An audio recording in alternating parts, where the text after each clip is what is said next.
What's up guys, welcome back to a new video. Today we have human Garou from One Punch Man up against the entire Bakiverse. If you enjoyed the video or either of the two series I talk about, make sure to subscribe and consider joining the Discord to talk more about their greatness. First I'll talk about Garou and his power and abilities at the start of the series, but take note that any later evolutions of Garou or the more he becomes a monster in the story will easily 100% destroy and embody the entire Bakiverse with ease in my opinion. Prior to his initial introduction when he became the hero hunter Garou, he was Bang's best disciple and was able to defeat all of his fellow students before being expelled and disciplined by Bang. He was considered a prodigy by Bang himself and was way above anything that the other students could handle, with Bang being one of the most respected and most powerful S-class heroes in the One Punch Man verse. And if Bang respects Garou's strength, you just gotta respect Garou even before he became known as the hero hunter and everything regarding that. So when he was first introduced, he was shown easily being able to deal with anything that's under S class with absolute ease. Just roll anyone in A. He would take some damage, which showed his high level of pain tolerance, but easily be able to take on multiple A class heroes at the same time with no effort at all. And then his first major showcase of power is when he took on the Tank Top army and was able to defeat an S class hero, Tank Top Master, who in my opinion is definitely bottom 3 power wise in the S class, but still an S class hero no less. So yeah, very impressive. And he was also able to defeat Tank Top Master, who had overwhelming power or physical power compared to Garou, with Garou's superior technique and martial art training from Bang's teachings and everything regarding that. Before Garou transformed into part monster, he also faced S class hero Metal Bat, with him being able to somewhat defeat Metal Bat. Pretty high difficulty, but due to Metal Bat's character and abilities, he wasn't able to finish Metal Bat, one could say, but as a whole he did defeat Metal Bat in hand-to-hand combat. And then the final battle before the transformation of Garou began, with him evolving, getting way too strong for anyone in the Bakiverse, was him getting destroyed or defeated by Watchdog Man. But also take note that the Garou who was defeated here was severely injured after having multiple battles prior to this, and many of his battles did take place one after each other as he growed in power. Now I'll talk about some of his martial art ability which he'll be using in most of these fights against Baki characters. So as we know, he learned everything from his former master Bang, who taught him everything related to martial art. He's able to target joints and vital parts in order to incapacitate physical functions, and kind of focuses on counterattacks. It's somewhat similar to the redirection kata that Oma uses in Kengan Omega, with him using his own opponent's strength against them, using their speed and impact to increase his own to go for a more powerful counterattack, as shown against Tank Top Master and other fights. But it is directly stated that he has trouble fighting non-humanoid forms or non-human fighting styles, as shown when he faced Watchdog Man and the struggles he has when fighting other monsters who don't use a martial art or a basic hand-to-hand combat fighting style. For his physical strength, he is shown to be able to one-shot most A and B class heroes that he faced in the story until his later evolutions, with him being able to do the very same to S class heroes. He was able to somewhat damage S class hero Tank Top Master and Metal Bat, but did struggle on his raw physical power when facing them and mainly relied on his superior techniques to defeat them. One of his most impressive abilities in my opinion is his speed and reflexes, being able to have an insane amount of speed, being able to dodge point blank bullets from Golden Ball, which is very impressive, while also being able to redirect bullets from other people as well. And apart from that, he was able to easily dodge and deflect all the attacks from Metal Bat, which resulted in Metal Bat getting his buff and Garou still having too much speed to compare to that powerhouse of an S-class hero. And then later on, when he was part monster, he was able to somewhat keep up with Genos, who has been calculated to be light speed and everything regarding that, but that is evolution Garou, so I can't really include that. But you could also say he's somewhat comparable to that speed, as it wasn't too many evolutions later and he was still pretty much more human than monster at that point. He's also shown to possess insane durability and endurance, being able to fight multiple people one after each other and keep on going, and even when transforming into a monster, being able to keep on going after that, showing his insane will, with him being easily top 3 compared to Baki with his, you know, endurance,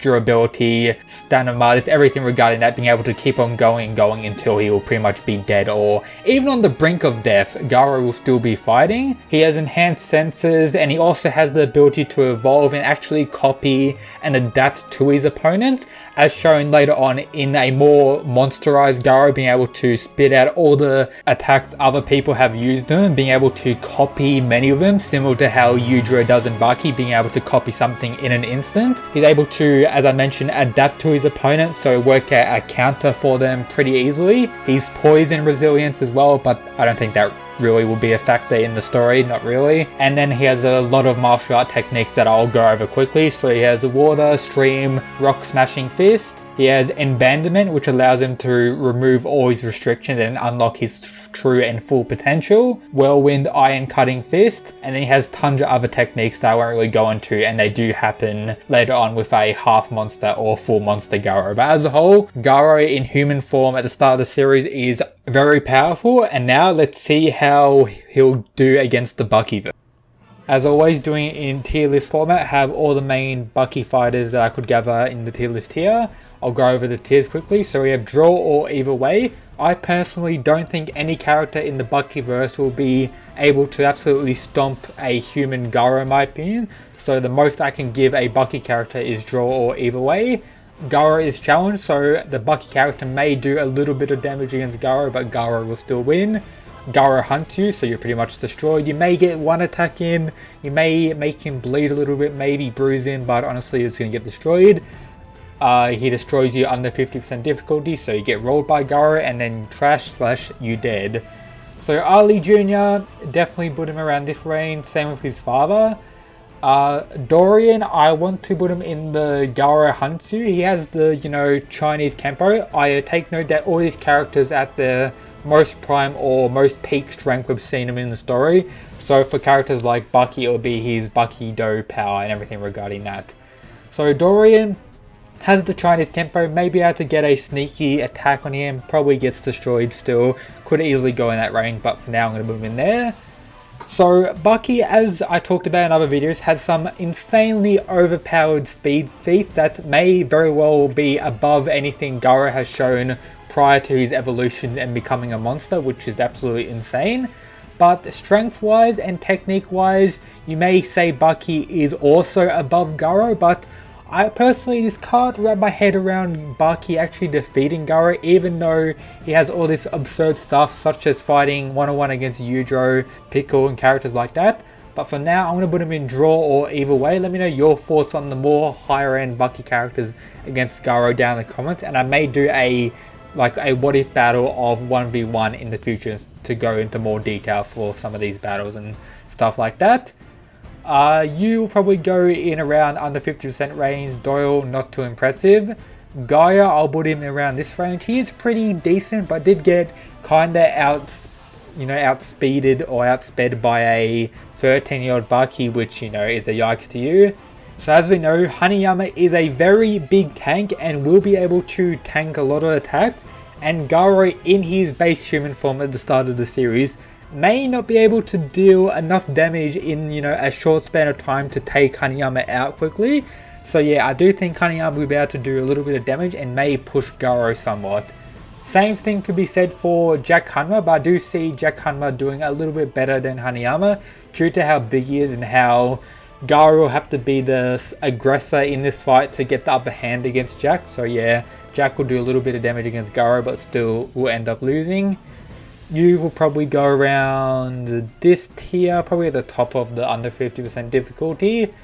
Katsumi currently is fighting a sumo wrestler in Baki Do with his Retsu arm and everything regarding that. So he's pretty powerful, has the Muck Punch, has his, you know, super hacks Baki logic abilities.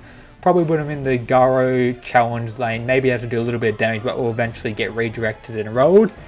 Miyamoto Musashi, you could put him on, you know, equal with Baki, you could put him above, could put him below. I personally put him slightly below current Baki, but I do think he'll probably go in draw either way, or he'll be at the top of Baki challenge. But for him to be able to keep up with the insane speed feats Baki had prior, just shows how fast and how powerful Miyamoto Musashi is. Who's you? Biscuit Oliver, Baki challenge as well. Pickle, I'm going to put him in this tier up here. As I mentioned before, Garou is better at fighting humans who also use martial arts or just basic fighting. Pickle, being a ravage beast, doesn't really have a regular person fighting style, more of a savage beast, and Garou may have trouble with that. And a similar thing can be said for Baki when he uses his dinosaur based techniques. Retsu, I'm going to put him in this tier as well, similar to Katsumi, similar to other characters who are pretty well versed in various techniques. He got rolled by Yujo, but he does have a lot of respect from Retsu, so I'm guessing he's pretty powerful. Goki, I'm going to put him around this tier. I'm not sure how his Aikido will work on Garou. It may do something, but honestly I don't think the speed difference between those two will allow Goki to do too much, and I may end up putting him a tier below, honestly. You will trash. Sikorsky, Trash, Beck probably go in this tier as well. Has pretty decent power, pretty tanky as well. Garou may have a little bit of trouble dealing with his, power and tankiness. Inagi as well, pretty speedy. Of course, you will go in that tier as well, because we don't know what you're capable of, but you're probably an absolute beast. And I just realized there are dupe characters in here, so I won't be able to, I have to, look through them to work out what are the dupes. So Yujo is the character who I see as having the most potential of beating a human form Garou. Both characters, and I'd say more so Yujo, is able to copy his opponent's attacks instantly, as shown in the Kakikayo fight, being able to copy Kakikayo's technique that he's developed over 100 years instantly and use it against him, and just copy every other martial art he's ever seen. Has the demon back, has insane speed to be able to keep up with the insane speed feats from Baki, has insane power, the earthquake punch, everything regarding that. And I have to give a character, or one character who I think could beat a human Garou, it will definitely be Yujo, but for now I'll put him in draw or either way. Characters I've already included.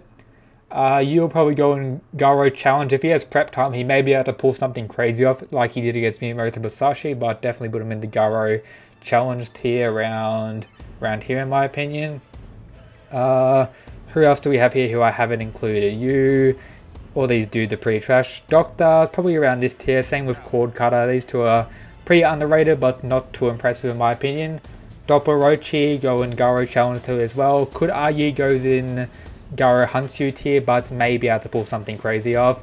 Kakikayo has pretty decent attacks, and due to Garou not having a real direct counter to his, Sarori, whatever the technique is, with Retsu being able to use it well, it may have some issues, but I do think Garou eventually will be able to deal with Kakikayo in my opinion.